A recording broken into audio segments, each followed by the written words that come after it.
nonchalant. Huh. And left it. She hadn't needed to use it in a couple days. There was nothing left in her. If she were human, she'd be dead. The door clicked shut. The quiet scrape of the lock slid into place, and she sat up. She stared at the back of the dark wood, covered in thin scratches and gouges. She could almost hear the echoes of her own screams even now. Glancing down at her fingernails, Layala's chin quivered. They were broken, splintered, and dried blood covered her hands. The physical pain, even the excruciating hunger and thirst, wasn't even the worst part.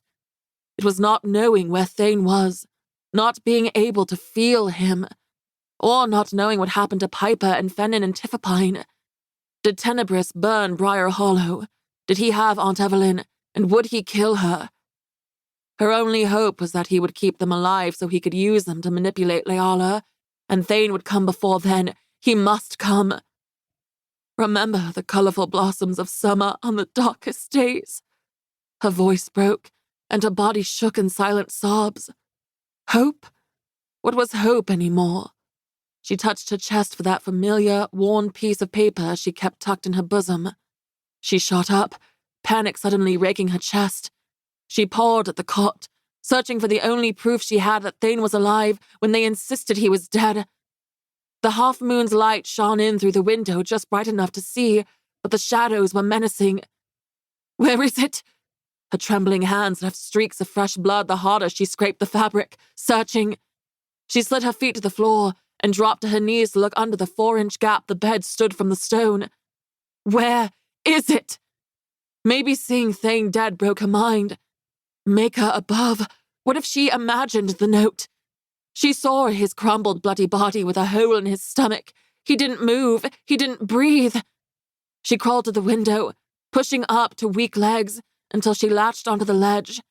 She groaned under the pressure of pulling herself up.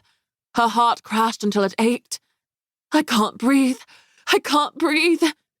Finally breaching the opening in her stone cage, she lay her chest across the ledge, one arm hanging out the window to the 70-foot drop below, the other clutching the inside stone.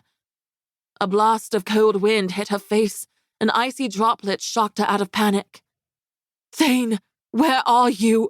She whispered, staring down at the guards walking the pristine paths below. Were they completely oblivious to her, or did they not care their supposed savior was locked up in misery? At some point, someone must have heard her screams. She cupped her hands, hoping for enough rain to quench her parched throat. The sprinkles were enough to wet her skin, but nature was a tease. Still, she greedily licked the moisture from her palm. With a shaky breath, she tilted her head to look back inside. The small, crumpled piece of paper, her small bit of hope, lay next to the footpost of the bed. Shoving away from the wall, she dove for it and held it to her chest. On her knees, she straightened it and read the beautiful script. I'm coming for you, Leia. Thane. She climbed into the bed, tucked the note back in her top, and finally slept. The creak of hinges penetrated Layala's slumber. Her crusted eyes opened to the hint of morning sunshine, bathing the room in warmth after a cold, dark night. Light footsteps quickened her pulse. That was not the gait of her usual guard.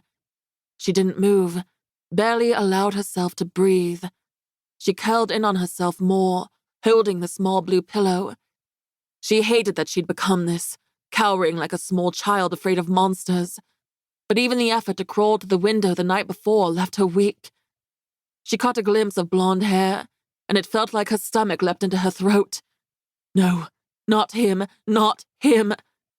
Nightmares of King Tenebris's ghoulish face standing over the dead bloody bodies of her parents, looming over Thane, cackling like an old crone, flooded her dreams. He'd grip her by her hair, tearing strands from her scalp, and scream at her to look at them. Face what you have done. She watched herself from far away, eyes slammed shut, trembling in his grasp, sobbing, pleading for him to stop. She dragged in a deep breath. That's not real. Not real. Layala. It was Aldrich's voice. Did he sound almost sorrowful? She opened one eye slowly, then the other to make sure it was him. His blonde hair was